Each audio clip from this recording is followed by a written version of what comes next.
자, 오늘도 금요 찬양 예배 참여하신 여러분들을 주님의 이름으로 환영합니다. 코로나 바이러스가 더 기승을 부리고 있는 상태인데요. 더 안전하게 생활해 주시고 이제 백신이 곧 나온다고 하니까 우리가 앞으로 2-3개월만 더 잘 준비하고 잘 견디면 이제 곧 우리의 모든 삶들이 정상 아닌 정상으로 또 돌아올 수 있을 것으로 믿습니다. 오늘도 저는 여러분과 저가 다시 한번 주님 앞에 마음을 활짝 열고 함께 기도하고 찬양하고 또 말씀 보는 가운데 우리를 향한 하나님의 선한 뜻들을 다시 한번 깊이 생각할 수 있는 그런 기회 되었으면 참 좋겠습니다. 우리 함께 기도하고 오늘 금요 찬양 예배 시작하도록 하겠습니다. 같이 한번 기도할까요? 하나님 참 감사합니다. 오늘도 주의 귀한 백성들을 일주일의 삶을 또 이렇게 정리하고 돌아보는 복된 금요 예배 시간으로 불러주심에 진정 감사드립니다. 비록 우리가 전염병으로 말미암아 본당에서 함께 모이지는 못한다 할지라도 신령과 진정을 다하여 예배하는 주의 복된 백성들의 예배를 받으시는 하나님을 우리가 기억하며 오늘도 신실하신 하나님 앞에 서기를 소원합니다. 오늘도 말씀 가운데 우리를 교훈하여 주시고 오늘도 주님의 귀한 임재 가운데 마음에 필요한 위로와 또 하늘로부터 임하는 귀한 교훈을 마음에 새기는 복된 금요 찬양 예배 시간 될 수 있도록 주님 함께하여 주시옵소서. 우리의 찬송 가운데 거하시는 하나님께서 홀로 영광 받아 주시옵소서. 이 모든 말씀 우리 주 예수님 이름 받들어 감사하며 간절히 기도했습니다.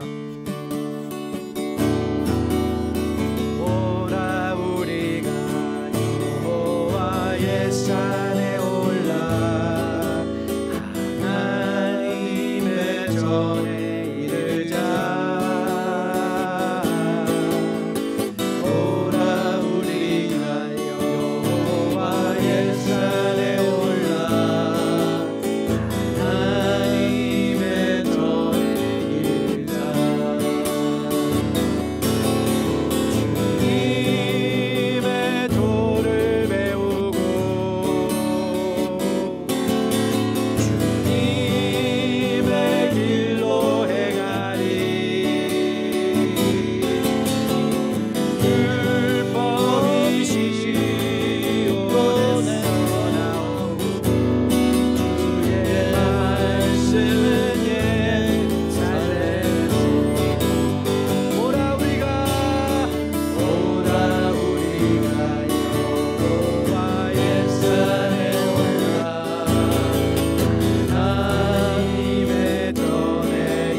하나님의 말씀 앞에 설 수 있는 유일한 이유는 은혜 때문이고요. 또 말씀이 하는 일은 우리의 심령을 정결하게 바꾸는 것이라고 믿습니다. 오늘도 함께 기도하는 마음으로 하나님, 오늘 나의 마음이, 오늘도 나의 생각이 하나님의 말씀으로 정결하게 바뀌어지는 시간 되게 도와주세요. 우리 같이 찬양하는, 기도하는 마음으로 찬양합니다. 정결한 마음 주시옵소서. 오 주님, 정직한 영을 새롭게 하소서.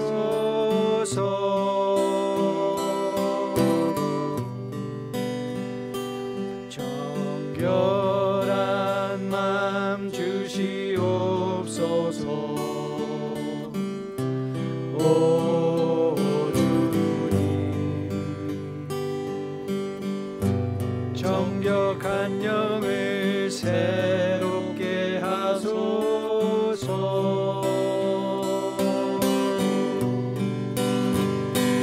나를 주님 앞에서 멀리 하지 마시고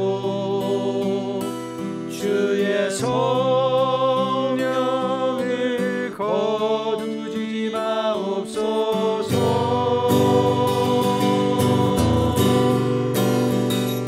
그 구원의 기쁨 다시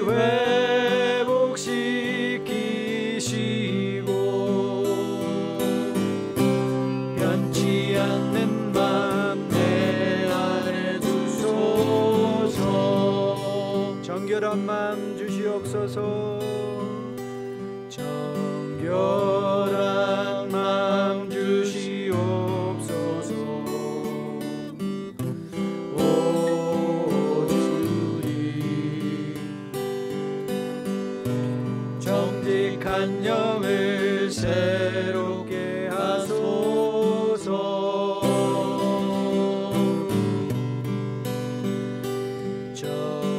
정결한 맘 주시옵소서 오 주님 정직한 영을 새롭게 하소서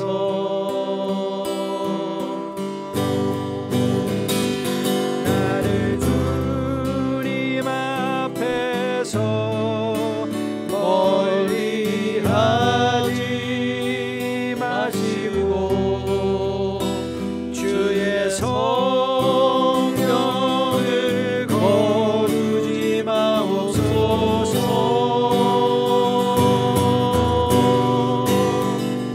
그 구원의 기쁨 다시 회복시키시고 변치 않는 맘 내 안에 주소서 나를 주님 앞에서 나를 주님 앞에서 멀리 하지 마시고 주의 성령을 거두지 마옵소서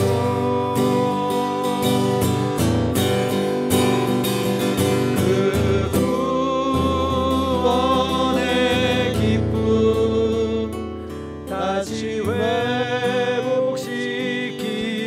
회복시키시고 변치 않는 맘 내 안에 주소서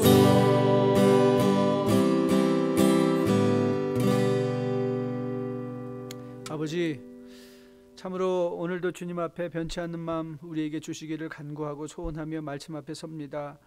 우리의 심령 정직하게 도와주시고 오늘도 성령의 일하심을 통해서 우리의 마음이 다시 한번 하나님의 백성으로 하나님의 자녀로 하나님의 딸로 하나님의 아들들로 분명하고 정직하게 세워지는 귀한 시간 될 수 있게 함께하여 주시옵소서. 이 모든 말씀 우리 주 예수 이름 받들어 감사하며 간절히 기도했습니다. 아멘. 자, 오늘 금요 찬양 예배 본문으로 우리가 볼 하나님의 말씀은 구약 성경 소선지서 아모스 5장 14절 15절 두 구절 말씀 보시도록 하겠습니다. 아모스 5장 14절 15절 두 구절 말씀, 화면에 말씀이 나올 때 여러분도 같이 한 목소리로 봉독해 올리면 참 좋겠습니다. 같이 한번 읽습니다. 14절입니다. 너희는 살려면 선을 구하고 악을 구하지 말지어다. 만군의 하나님 여호와께서 너희의 말과 같이 너희와 함께 하시리라. 너희는 악을 미워하고 선을 사랑하며 성문에서 정의를 세울지어다. 만군의 하나님 여호와께서 혹시 요셉의 남은 자를 불쌍히 여기시리라. 아멘. 하나님의 말씀입니다. 말씀을 주신 하나님께 감사드립니다. 여러분, 우리가 살고 있는 시대에 대해서 여러분은 어떻게 생각하세요? 바울은 디모데후서 3장에서 마지막 시대, 우리와는 거의 2000년 이상 시간의 갭, 괴리가 있는 바울인데, 바울이 설명하기를 마지막 시대는 무정해지고 사랑이 없으며 부모를 거역하고 일만하게 근본인 돈을 그 무엇보다 사랑하는 암담한 세상이라고 그려놓았습니다. 참 2000년 전에 어떻게 우리가 살고 있는 시대를 바라보며 이런 말을 할 수 있었는지, 가장 적절한 시대의 표현을 할 수 있었는지 참 놀랍습니다. 우리는 이런 바울의 마지막 시대를 그려주고 있는 그 모습을 우리는 각종 뉴스를 통해서 매일 확인받고 살아가고 있습니다. 세상의 뉴스는 사람을 감동시키기보다 우리의 눈살을 찌푸리게 하고, 더욱더 사람들 사이에 시기심을 조장해서 서로 간의 간격을 벌려놓는 것 같습니다. 기술의 발전은 사람들을 더 가까이 하기는 것이 아니라 팩스나 이메일이나 전화가 얼굴과 얼굴을 맞대는 대화를 오히려 더 단절시키고 인간들을 더욱더 외로움 속으로 고립시켜가는 것을 우리는 보게 됩니다. 그래서 칼럼니스트인 이규태 씨가 조선일보 칼럼에서 인터넷 고독이라는 제하의 칼럼을 쓰시면서 현대인을 까미의 소설 요나에서 성공으로 말미암아 더욱더 이웃들과 고립되어지는 주인공하고 비교하면서 현대의 인터넷 시대의 병폐를 이렇게 고발했습니다. 사람이란 누군가와의 사이 때문에 인간인데, 사람 인자에 사이간자가 있는 것을 얘기하는 거죠. 사람이란 누군가와의 사이 때문에 인간인데, 인터넷은 그 인간 파괴로 현대인을 한 명의 요나요, 스스로 만든 셀프 서비스의 정막 독방 찬자리에 쑥대머리로 만들고 있다. 정막 독방의 찬자리의 쑥대머리. 참 이 시대를 살아가는 우리들의, 인간들의, 군상들의 삶을 얼마나 적절하게 표현하고 있는지 모르겠습니다.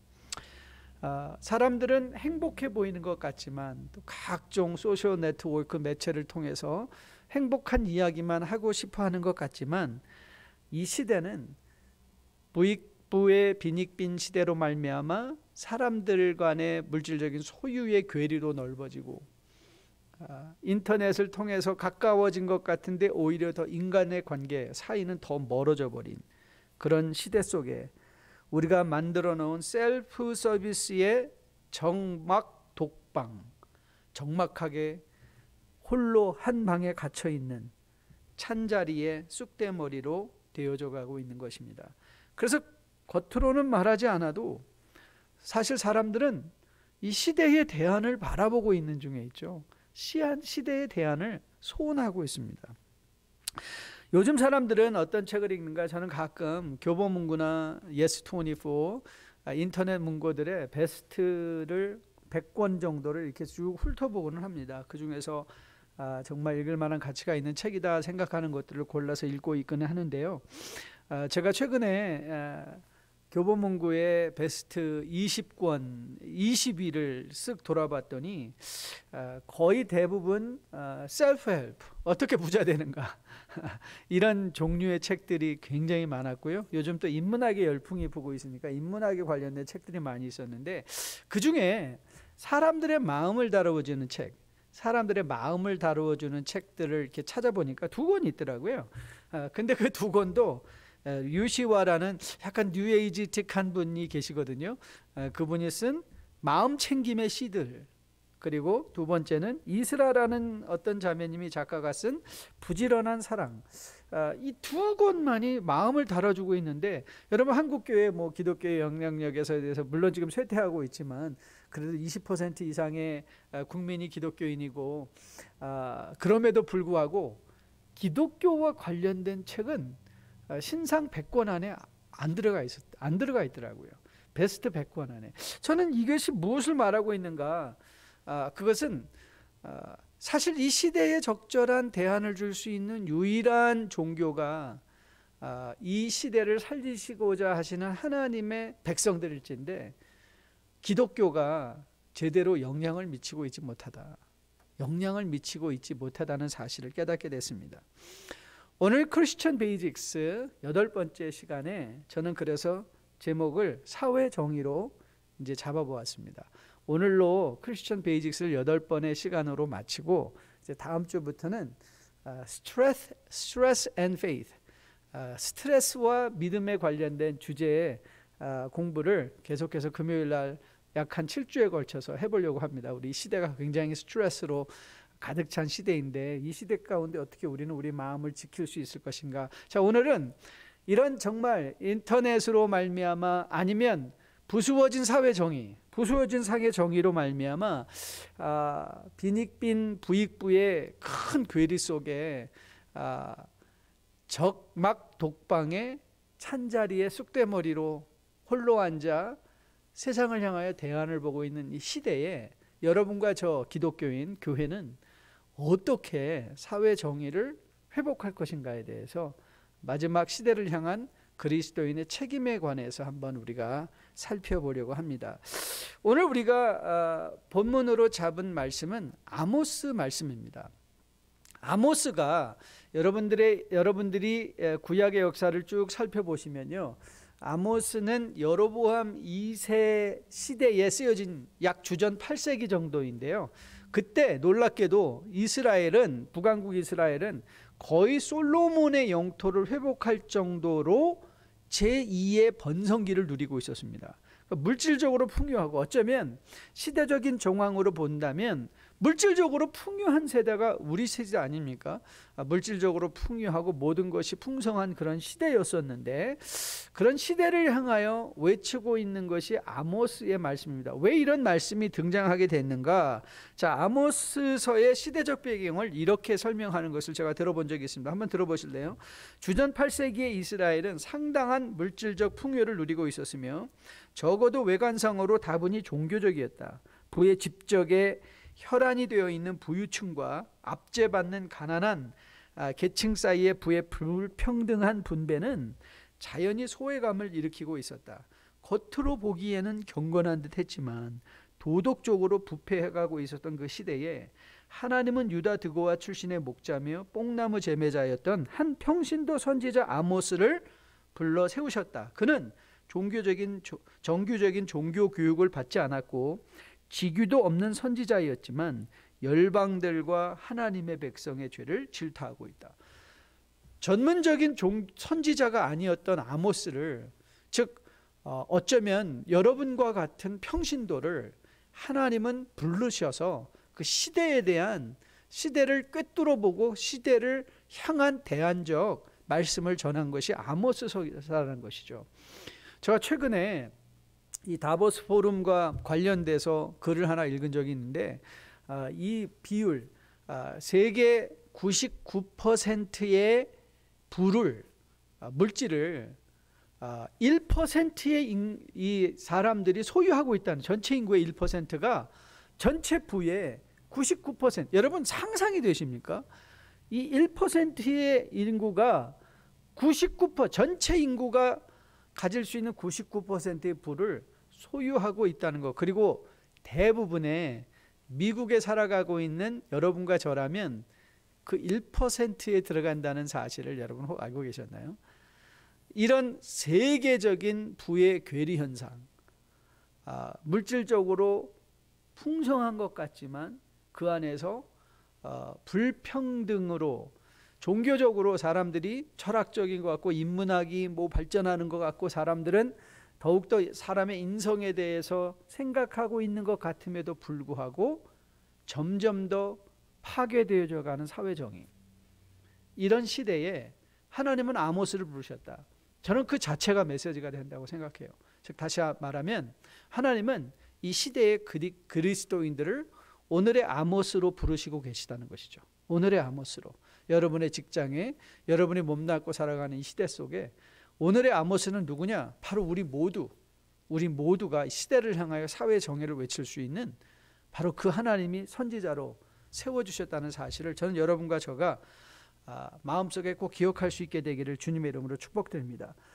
다시 말하면 이 시대에 정말 필요한 사람, 이 인터넷으로 이 사람들 간에 갈라진 인간관계 가운데 시대의 빛과 소금이 되어 사회의 정의를 추구할 수 있는 유일한 사람들이 기독교인이라는 사실을 살펴보면서 저는 오늘 이 아모스의 짧은 2구절의 말씀을 통해서 그러면 어떻게 이 사회를 새롭게 세워가는, 이 사회의 정의를 세워갈 수 있는 하나님의 자녀들, 백성들로 세워질 수 있을 것인가, 그 문제를 우리가 한번 다루어 보려고 하는데요. 가장 먼저 오늘 우리가 아모스서를 통해서 우리가 왜 빛과 소금의 역할을 감당해야 되는가의 당위성을 먼저 살펴보려고 해요. 왜 기독교인들은 사회 정의를 세울 수밖에 없는 사람들인가, 사회 정의를 추구할 수밖에 없는 사람들인가, 그 사실에 대해서 우리가 먼저 살펴보려고 하는데, 가장 필요한 것은 사실 우리의 관점의 변화입니다. 자, 14절 말씀을 다시 한번 보실까요? 14절 말씀, 너희는 뭐 하려면? 살려면 선을 구하고 악을 구하지 말지어다. 만군의 하나님께서 너희의 말과 같이 너희와 함께 하신다. 자, 오늘 여기서 가장 중요한 것은 이 살려면 선을 구하라, 이 말이에요. 그러니까 우리가 선을 구하지 않으면 뭐 한다는 거예요? 돌려 얘기하면 죽는다는 거죠. 선을 구하지 않으면 죽는다. 그래서 우리는 많은 경우에 이 선을 행한다는 것을 하나의 옵션, 부수적인 것으로 생각할 때가 많이 있어요. 하지만 성경은 선을 행하는 것을 부수적인 것으로 말하지 않아요. 이 선을 행한다는 것은 에센셜한 것이다. 꼭 필요한, 생명의 증거가 뭐냐? 살아있는 것의 증거가 뭐냐? 그게 선이라는 거예요. 사회 공의와 정의를 세우는 것, 성도로서 공의를 세우며 사는 것은 그렇게 어떤 열심 있는 삶, 직분자들의 열심, 그런 신앙의 열매가 아니라 성도들에게 필수적으로 있어야만 하는 열매들이다. 그렇기에 사회 정의를 세우는 이 모든 일에 그리스도 안에서 거듭난 생명을 소유하고 있다고 스스로 생각하는 모든 사람들은 예외가 아니라는 거죠. 그래서 이게 당위성이에요. 당위성. 예수님께서 성도의 거듭난 정체성을 너희는 세상에 소금과 빛으로 설명하시듯이, 그렇죠? 선을 구하는 것은 소금과 빛된 성도의 마땅한 행위라는 것이죠. 저는 우리 신앙생활에 가장 큰 문제를 대라면 그거는 신앙과 삶을 이원화시키는 이원화 문제라고 생각해요. 이런 이원화 의식은 우리가 많은 경우에 교회 안과 교회 밖의 삶에 너무나 큰 차이가 있는 경우, 그렇죠? 그 사람이 교회 다니는 사람이었어? 뭐 이런 코멘트를 들을 수도 있잖아요. 교회 안에서 만난 그 사람과 교회 바깥에서 만나는 사람들이 다른 것. 그러니까 신앙을 우리의 매일의 삶으로부터 괴리시켜 버리는 것. 이런 신앙의 삶의 이원화 가운데 생긴 것 중에 하나가 뭐냐면 사실 신앙의 대리만족입니다. 신앙의 대리만족. 여러분, 이 흑인 교회를 가면, 아프리칸 아메리칸 교회를 가면 대부분의 담임 목사님들이 굉장히 호화로우십니다. 그들의 실제적인 삶은 우리가 잘 모르겠지만, 제가 오로라에서 목사님들 모임에 있어서 가면 우리 흑인 목사님들은 아주 옷도 너무나 멋있게, 모자서부터 이 행커칩부터 시작해가지고 쫙 갖추고, 금반지에 또 차도 그냥 뭐 컨티넨탈이나 캐딜락 뭐 이런 거 끌고 오시는 경우가 참 많이 있어요. 그런데 그런 게 전혀 문제가 되지 않아요. 그 아프리칸 아메리칸 교회에서는. 왜냐하면 오랫동안 가난하게 힘들게 살았던 이 성도들이 목사님의 그런 화려함을 보고 대리만족을 얻는 거예요. 대리만족을 얻어서 목사님은 당연히 그렇게 해야 된다고 생각을 해요. 그런데 여러분, 한국교회는 어떤가요? 한국교회도 대리만족 문제가 굉장히 심합니다. 그 대리만족을, 근데 어떤 종류의 대리만족이죠? 나는 그렇게 못 살지만 교회 직분자들이나 목사님들은 청빈하게, 가난하게, 그리고 깨끗하게. 그래서 이 목사님이나 직분자들이 그렇게 사는 것을 요청하고, 나는 그런 사람 알고 있다, 나는 그런 사람과 밥도 먹는다 라는 것으로 스스로의 부족을 대리만족시키는 경우가 굉장히 많습니다. 그래서 교회에 내가 잘 알고 있는 경건한 목사님이 나는 그 목사님 알아. So? 그 목사님 아는 것과 내 삶과 무슨 상관이 있나요? 그렇죠? 이 신앙이 이 삶과 신앙을 이원화시켰을 때 우리는 거기서 오는 괴리를 대리 만족으로 누리려 하는 것, 이게 굉장히 무서운 것인 것을 보게 됩니다. 하지만 오늘 본문은 우리에게 분명하게 교훈하고 있습니다. 살려면 정직을, 살려면 공의를, 살려면 선을 구하라. 이 말을 돌려서 말한다면 내가 살아있다면 선을 구할 것이요, 내가 살아있다면 공의를 세울 것이요, 내가 살아있다면 정직할 것이다. 그리스도의 생명이 우리 안에 살아있으면 우리는 선을 구할 수밖에 없습니다. 그리스도의 생명이 우리 안에 살아있으면 우리는 정직할 수밖에 없습니다. 그리스도의 생명이 우리 안에 살아있다면 우리는 선을 추구할 수밖에 없습니다.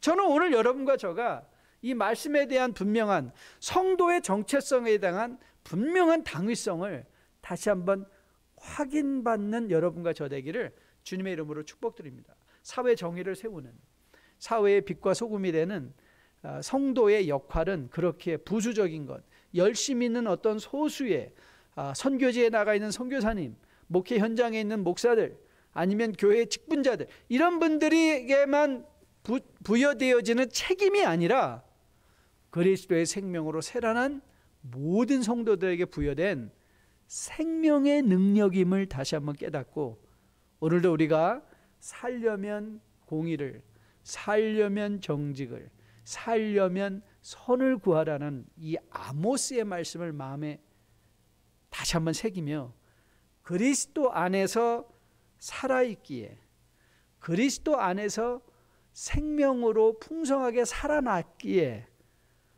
공의롭고 정직하며 선을 구하는 하나님의 백성들로 여러분과 저 우리 뉴라이프 교회 성도 모두가 그 직장에서, 그 사업장에서, 우리 교회 공동체 안에서, 이 지역사회 안에서 살고 생활하는 우리 모두 되기를 주님의 이름으로 축복드립니다. 자, 그러면 이제 두 번째로 던질 질문은 뭐냐면 어떻게 할 것인가, 어떻게 그러면 이 사회의 공의를 세우는 하나님의 백성의 삶을 살아낼 것인가. 자, 그 교훈이 이제 15절에서 등장하고 있습니다. 15절 말씀.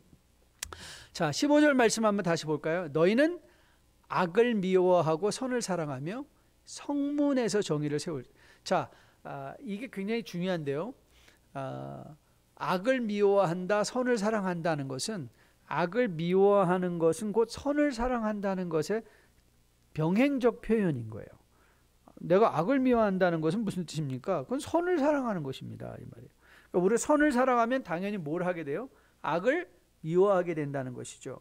자, 이 권면을 먼저 생각해 보려고 하는데요. 자, 그러면 두 가지 상태가 있어요. 나는 악한 일은 안 한다. 자, 그것도 악을 미워하는 거죠. 악한 일은 안 한다.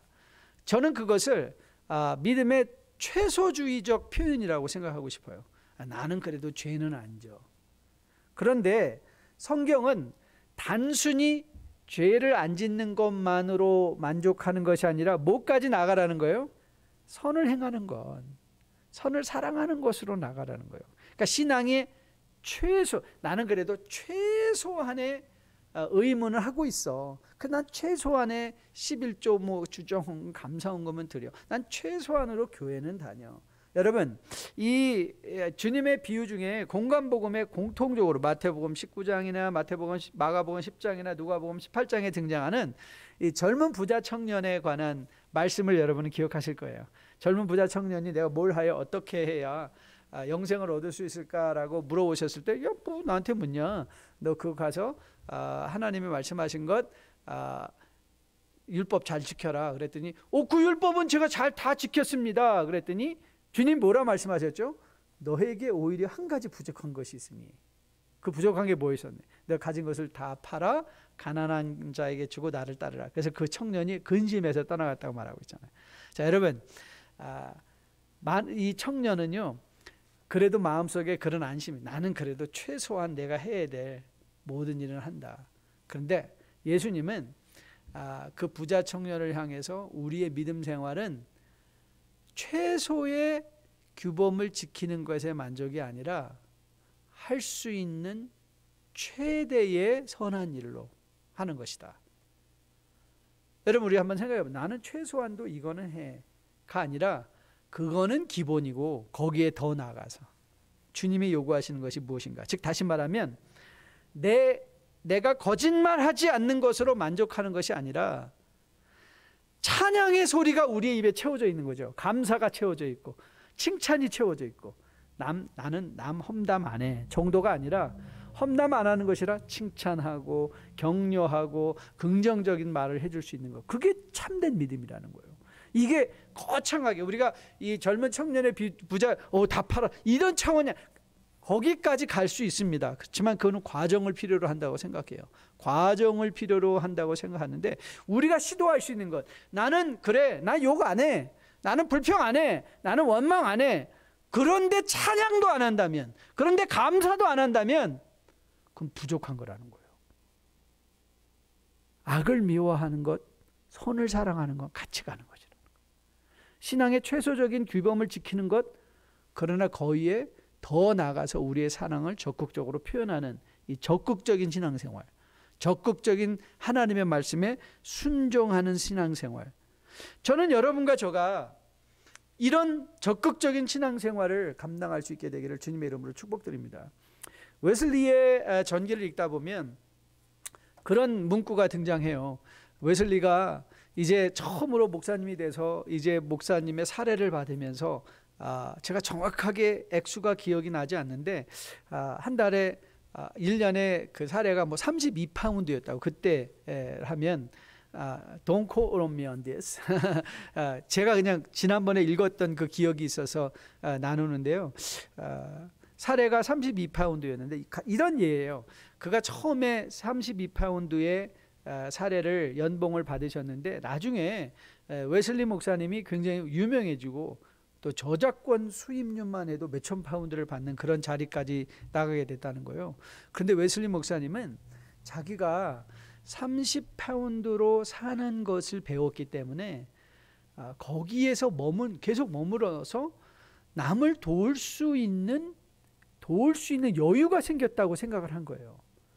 그런데 많은 경우에는 우리는 10불을 벌면 9불을 쓰잖아요. 그렇죠? 그런데 100불을 벌면 얼마를 쓰죠? 그때도 99불을 쓰거나 혹은 101불을 써요. 그러니까는 10불을 벌 때나 100불을 벌 때나 우리의 삶은 어쩌면 편리함의 정도는 늘어난 것 같지만 삶의 여유는 없는 거죠. 10불을 벌 때나 100불을 벌 때나 여러분들이 우리가 이민 왔을 때도 쪼달렸는데 지금도 쪼달려. 그런데 우리가 갖고 있는 걸 살펴보면 우리 갖고 있는 게 너무 많잖아요. 빛으로 산 것들, 그렇죠? 갖고 있는 게 너무 많은 거예요. 그러니까 우리는 늘 각박하게 여유 없는 삶을 살 수밖에 없는 것이죠. 우리가 신앙의 맥시멀리스트, 신앙의 최대주의자로 여유 있게 감사하고 이웃을 도울 수 있는 축복의 채널로 산다는 것은 여러분과 저가 우리의 삶의 큰 신앙적, 우리가 크리스천 베이직을 통해서 배운 것처럼 기본에 근거한 훈련들이 필요하다는 거죠. 씀씀이의 훈련, 감정의 훈련, 지적인 훈련, 삶의 훈련들을 통해서 우리가 스스로를 절제할 수 있는 자리에 간다면 우리가 악을 미워하는 것뿐만 아니라 선을 사랑하는 적극적인 자리까지, 우리가 비록 하나님 앞에 나는 11조 드린다 뿐만 아니라 그 외에도 나는 좋은 것을 가지고 이웃들과 함께 나누고 쓸 수 있는 삶의 여유가 있다. 그런 자리까지 나갈 수 있는, 그래서 성도가 있는 그곳에 사회 공평성, 정의가 세워지는, 여러분의 직장 안에서 여러분이 있기 때문에 그 직장 안에 정의가 세워질 수 있는, 여러분이 그 커뮤니티에 있기 때문에 그 커뮤니티 안에 정의가, 공의가, 선한 일들이 일어날 수 있는 그런 놀라운 역사가 여러분과 저 안에 있게 되기를 주님의 이름으로 축복드립니다. 두 번째, 우리가 어떻게 하나님의 선한 일에 힘을 내는 주님의 친백성으로 살아낼 것인가. 자, 악을 미워하고 선을 사랑하는 적극적인 신앙생활, 적극적인 순종생활, 적극적으로 우리의 삶을 그리스도의 모습으로 그리고 훈련하는 것 외에 두 번째 우리가 15절에서 받는 것은 뭐냐면 이 성문의 공의를 세우라는 거예요. 성문의 공의를 세우라. 이 표현이 굉장히 중요한데요. 이 성문의 공의, 그러니까 대부분의 그 당시에 그 마을의 그 도시의 모든 일들은 어디에서 일어났냐면 성문에서 일어났어요. 성문에 앉아서 교회 그 지역의 장로들이 그 지역에 일어나는 일들을 다루는 곳, 행정적으로 다루는 곳이 성문이라는 표현이었는데요. 다시 말하면 성문의 공의를 세우라는 것은 공동체적인 사회의 정의를 세우라라는 것으로 우리가 이해할 수 있죠. 즉 다시 말하면 이 공의나 정직은 마음의 다짐이나 상태가 아니라 publicly revealed, 공적으로 드러난 것, 공적으로 드러난 것. 그리고 성문의 공의가 세워진다는 건 그 성문을 바라보는 모든 사람들에게 공감되어지는 정의라는 거예요. 이 사회와 공감되어질 정의. 최근에 심심치 않게 잊을만 하면 일어나는 일들이 있어요.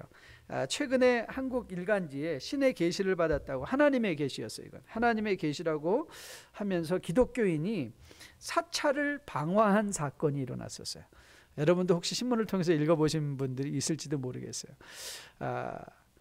그리고 그 신문 기사에 이런 내용으로, 이런 제목으로 기사가 실렸어요. 교회는 언제까지 방치할 것인가?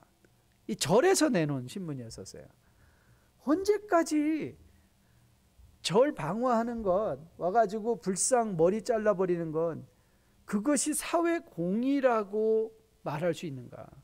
여러분, 그것이 사회 공의일까요? 그렇게 하는 것이 사회 공의일까요? 여러분, 기독교 역사의 가장 흑 역사를 대라하면 뭐였죠? 십자군 전쟁이에요. 그리스도의 복음을 세운다고 힘으로 밀어붙이고 약한 자들을 완전히 다 힘으로, 무력으로 부수어 버리려고, 그래서 그리스도인의 깃발을 꽂으려고 했던 사건. 그런데 여러분, 그리스도께서는 어떻게 오셨나요? 자기를 비워 인간의 모습을 입으시고, 인간의 모습뿐만 아니라 종의 형체까지 내려가셔서 십자가에 달려 죽기까지 순종함으로 그 십자가를 바라보는 자들에게 은혜와 공의와 선함을 공감시켰는데, 그 십자가가 성문 위에 공의가 되었는데 우리는 그걸 잘못 이해해서 힘으로 무언가 세워보려고 하는 그런 자리에 들어가고 있는 것은 아닌가. 우리가 하고자 하는 정의가 공감되어지지 아니고 나 스스로의 공감으로, 스스로의 선함으로만 세워져 있는 것은 아닌가. 제가 요즘 코로나 바이러스 시대에 이 시대에 관한 그 글을 읽다가 어떤 분이 이렇게 얘기를 하더라고요. 이전에는 이런 관점이었대요. I think, therefore I am. 유명한 데카르트 철학자가 자기 존재를 증명하기 위해서 했던 말이잖아요. 나는 생각한다, 고로 존재한다. 생각하는 건 존재한다. 근데 그게 어떻게 변했냐면, 지금 시대는 사람들이 나는 생각하기 때문에 나는 존재합니다 아니라 I believe, therefore I'm right. 이런 시대라는 거예요. 나는 믿는다, 그래서 나는 옳다. 근데 문제는 뭐죠? 그 믿는다는 것이 다 개인화된 믿음이라는 거예요. 그래서 스스로 다 자기가 옳다, 내로남불. 그래서 성문 위의 공의가 모든 사람들에게 공감된 공의가 아니라 스스로의 공의예요. 공감된 이 개인적인 주관적인 공의로만 다 세우고 하기 때문에, 그래서 한국에서 가장 유행하는 사자성어 여러분 기억하시죠? 내로남불. 내가 하면 로맨스고 다른 사람이 하면 불륜이라는 그런 자가당착적인 자리에 빠지게 되는 것이죠. 여러분, 사회 공의를 세운다, 선한 일을 한다. 오늘 성문 위에 공의를 세워라라는 아모스의 말을 빌려 이해한다면, 너의 선함이, 너의 정직이, 너의 공의가 세상과 공감되게 하라는 거예요. 공감되는, 이웃들과 공감되는 정직, 이웃들과 공감되는 공의, 이웃들과 공감되는 선함. 그것이 우리가 추구할 성도의 참된 모습이다. 여러분, 이런 성도의 삶을 가장 적극적으로 잘 표현하는 시편 한 편이 있습니다. 저는 이거 한 편만 읽고 묵상할 수 있다면 우리는 더 이상의 교훈이 필요 없다, 실천적 교훈이 필요 없다고 생각을 하는 시편 하나 있는데요. 제가 소개해 드리겠습니다. 시편 15편 말씀입니다. 시편 15편 말씀인데요.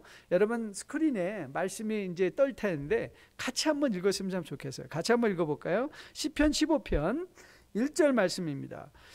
여호와여, 주의 장막에 머물 자 누구오며 주의 성산에 사는 자 누구오니까. 자, 이 1절은 무슨 말을 하고 있냐면요, 주의 장막에 머문다, 주의 성산에 사는 자, 즉 우리식으로 말한다면 예수 믿는 사람은 누구입니까? 이 말이에요. 예수 믿는 사람은 누구입니까? 예수님과 더불어 거듭난 사람은 어떤 사람입니까? 자, 2절부터 읽습니다. 정직하게 행하며 공의를 실천하며 그의 마음에 진실을 말하며 그의 혀로 남을 허물하지 아니하고 그의 이웃에게 악을 행하지 아니하며 그의 이웃을 비방하지 아니하며 그의 눈은 망령된 자를 멸시하며 여호와를 두려워하는 자들을 존대하며 그의 마음에 서운한 것은 해로울지라도 변하지 아니하며 이자를 받으려고 돈을 꾸어주지 아니하며 뇌물을 받고 무지한 죄를 해하지 아니하는 자이니, 이런 일을 행하는 자들은 영원히 어떻게 한다?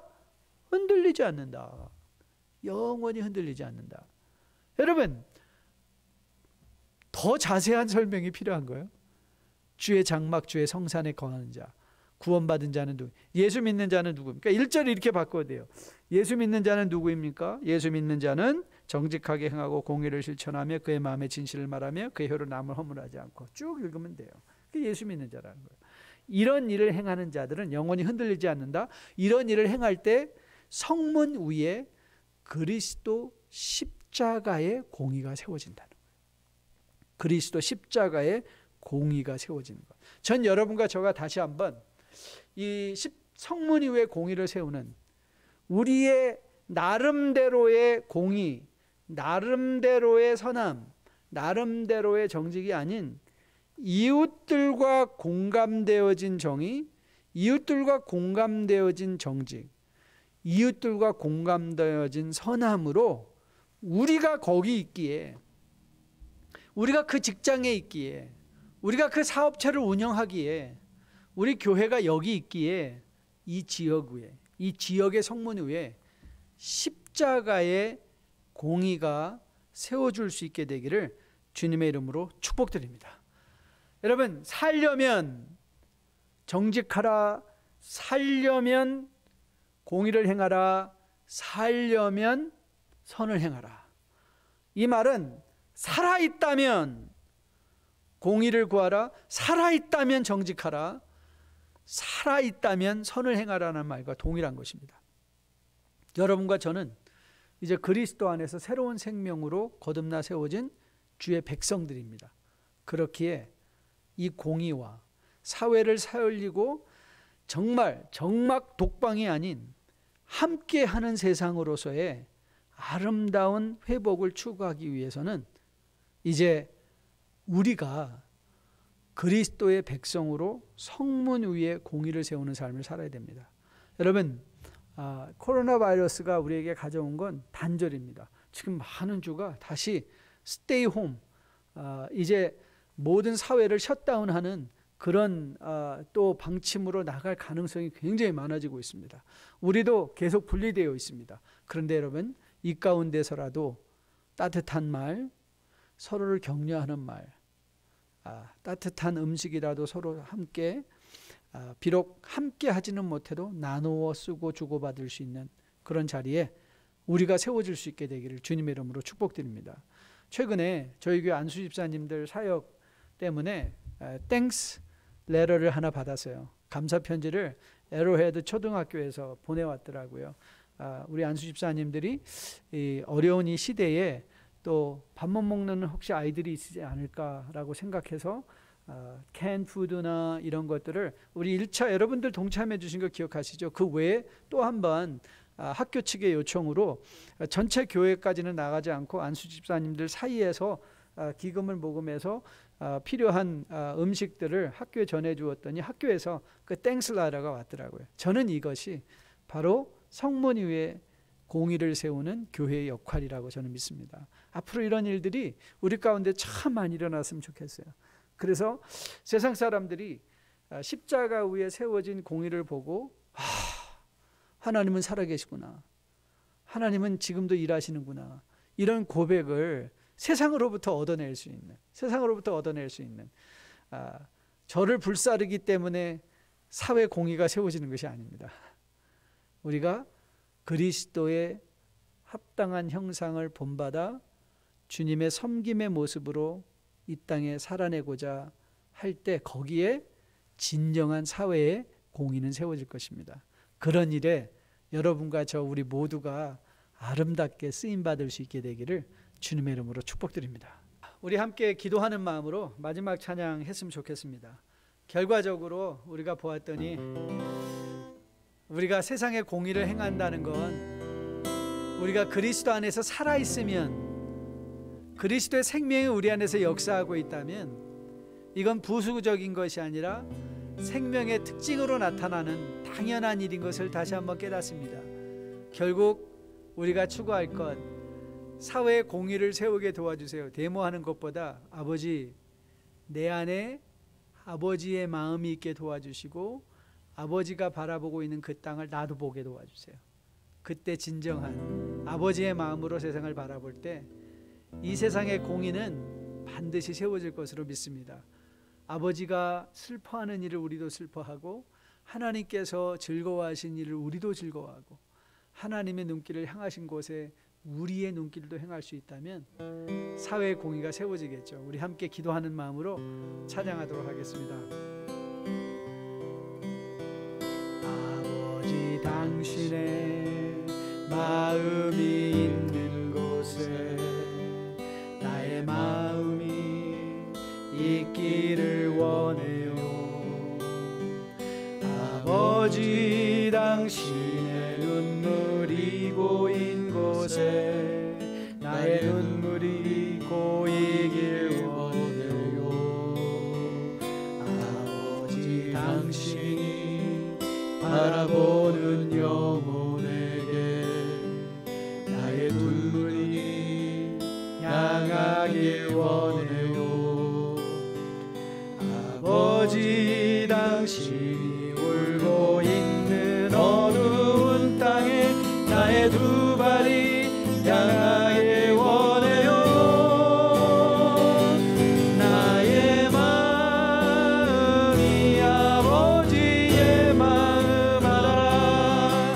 내 모든 뜻 아버지의 뜻이 될 수 있기를 나의 온 몸이 아버지의 마음 알아.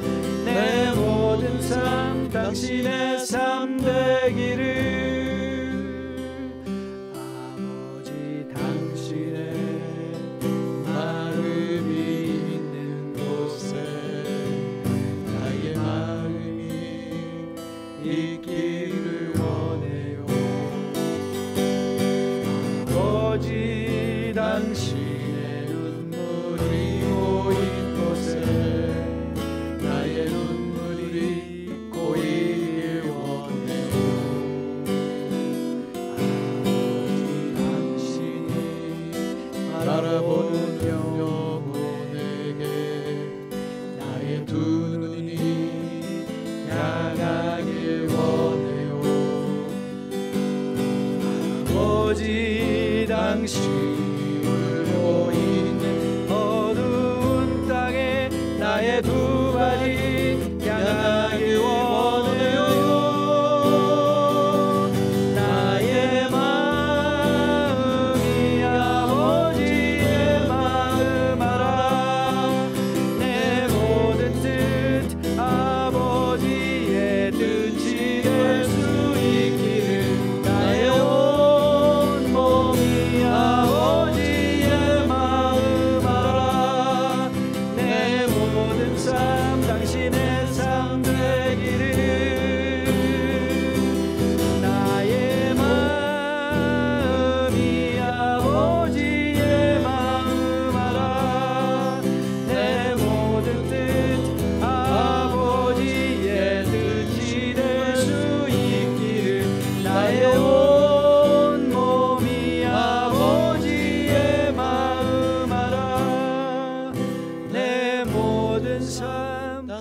당신의 삶 되기를.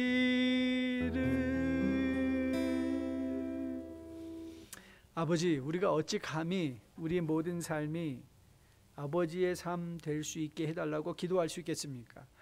이 기도가 가능한 유일한 이유는 그리스도께서 먼저 자신을 비워 인간의 형체를 입으시고 우리 가운데 들어와 장막치고 계시며 성령으로 함께하고 계시기 때문인 것으로 믿습니다. 이 예수 그리스도의 은혜 때문에 우리는 아버지, 나의 마음이 아버지의 마음과 같아지게 도와주세요, 기도할 수 있는 자리에 설 수 있는 특권을 얻은 것을 감사하게 주님 앞에 다시 한번 고백합니다. 이제 이런 특권으로 살아난 백성들이 살아있기에 공의를 행하며 살아있기에 정직하며 살아있기에 그리스도 안에서 생명이 있기에 선을 행하는 가운데 우리가 처한 그 직장에서, 그 사업장에서, 그 성문 위에 하나님의 공의가 세워지는, 그래서 가난한 자들이 함께 즐거워할 수 있고 외로운 자들이 함께 공동으로 기뻐할 수 있는 하나님이 원하시는 사회의 정의가 세워지는 그런 일에 쓰임받는 뉴라이프의 복된 백성들 다 될 수 있도록 주님 함께하여 주시옵소서. 오늘도 귀한 주님의 은혜에 다시 한번 감사드리고 이제 이 크리스천 베이직스를 다시 한번 마음에 떠올리고 기억하는 가운데 코로나 바이러스와도 흔들리지 않는 믿음 생활, 기초가 견고하게 세워져 있기에 흔들리지 않는 주의 백성의 삶으로 살아낼 수 있는 뉴라이프의 복된 백성들로 다 세워질 수 있도록 주님 또 함께하여 주시옵소서. 이제는 우리 주 예수 그리스도의 은혜와 아버지의 지극하신 사랑과 성령님의 인도하심이 말씀을 마음에 받고 살아있기에 이제 선을 행하며 그리스도 안에서 생명이 있기에 정직하며 그리스도 안에서 생명이 있기에 공의를 행하는 가운데 성문 위에 공의가 세워지는 것을 기뻐하며 그 회복을 누리며 살아내기로 소원하며 머리 숙인 뉴라이프의 백성들의 귀한 머리 위에, 그들의 가정 위에, 섬기는 기업과 직장 위에, 자녀들 머리 위에 지금으로부터 영원까지 함께 계실지어다. 아멘. 또 오늘 저녁 잘 쉬시고 토요일 새벽 예배 함께 동참하시고 또 주일날 현장으로 온라인으로 기쁨의 예배 함께 드리길 소원합니다. 여러분 오늘 저녁도 행복하십시오. 감사합니다.